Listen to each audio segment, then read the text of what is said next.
The 27th day of May is set aside by the United Nations to celebrate Children's Day.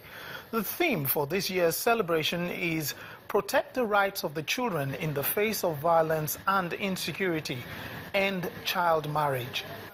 The Senate President, who played host to some school children in his office, assures that government will continue to work to ensure that the rights of children are protected.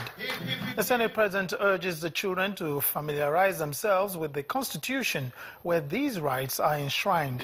As part of this year's Children's Day, to be able to go away in understanding what this Constitution is.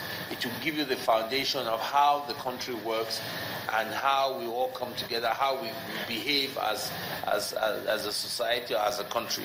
And that's why I would like all of you to please spend time in reading this Constitution so that you can understand it. So when you say, oh, we want this, we want this right, we want this to be done, check the Constitution, and if it's there, then you speak out and say, yes, this is our right.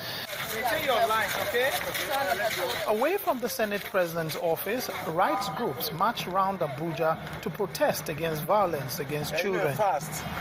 They're asking government to enforce existing laws and punish those who perpetrate violence against children.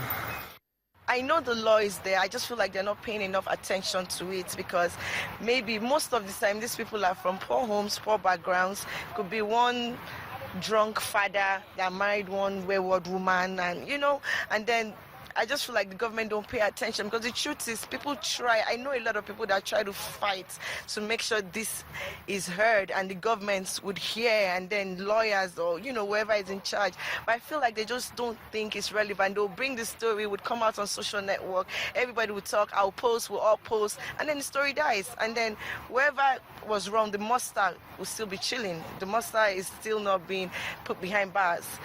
Regarding the estimated 1.2 million displaced children in the Northeast, education experts say the rights of those children to education can be protected by providing education in the camps of the internally displaced persons.